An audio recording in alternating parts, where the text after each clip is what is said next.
Magandang araw po sa nakakanood ng video na ito. Ako nga po pala si Aaron S. G. Ruiz. Ang topic natin for our devotion ngayong araw na ito ay pumapatungkol kay Jehoram. Sino nga ba siya sa Bible? Ano nga ba yung role niya? At ano nga ba yung pupulot natin aral sa kanyang istorya dito sa 2 Kings chapter 3 verse 1 hanggang sa mga sumusunod na talata. Ang sabi dito, ng 18 taon ni Jehoshaphat na hari ng Juda, si Jehoram na anak ni Ahab ay naging hari sa Israel sa Samaria at siya'y naghari sa loob ng 12 taon.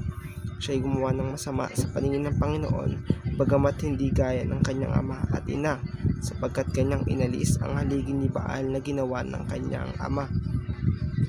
Gayon may kumapit siya sa mga kasalanan ni Jeroboam na anak ni Nebat, na dahil dito ay nagkasala ang Israel, hindi niya ito hiniwalayan. Si Mesha na hari ng Moab ay nagpapalahi ng mga tupa. Siya ay nagbubuwis sa hari ng Israel ng 100,000 tupa at ng balahibo ng 100,000 kordero. Ngunit nang mamatay si Ahab, ang hari ng Moab, ay naghimagsik laban sa hari ng Israel.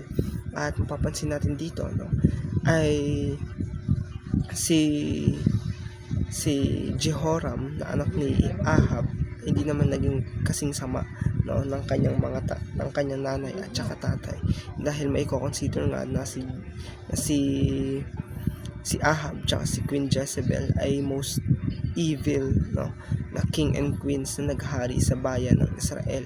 At mapapansin natin dito na itong si Jehoram ay na hindi naging kasing sama ng kanyang mga magulang. Kaya nga dito bagamat ganun yung nangyari, yung partial obedience ay disobedience pa rin yun pagdating sa ating Diyos. At tulad nga rin kay Haring Saul na ganun yung nangyari, na partial lang yung obedience pagdating sa harapan ng ating Diyos, at may i-consider to na disobedience sa kanyang harapan. At makikita natin sa devotion natin na ito na yung mga evil doings ng mga nakaraang henerasyon ay dapat ating maunawaan na kailangan itong ma-cut sa ating henerasyon ngayon, lalo na kapag Christian tayo, at makat yun dahil hindi maganda habang tumatagal nagkakaroon salindahi ay nandun pa rin yung kasalanan ng mga kinanununuan natin. At the same time dito sa panahon na to ay nanalo pa rin naman si Jehoram sa mga Moabites, pero ang naging doon ay nag-conclude din doon na yung God's help hindi naman yung pumapatungkol sa God's approval, at di yun nag-equate doon sa dalawa na yun, So itong pagkakataon na ito, kailangan natin maunawaan na yung God's help, or yung kailangan na maunawaan natin na minsan yung mga may tulong ang ating Diyos pero hindi niya yon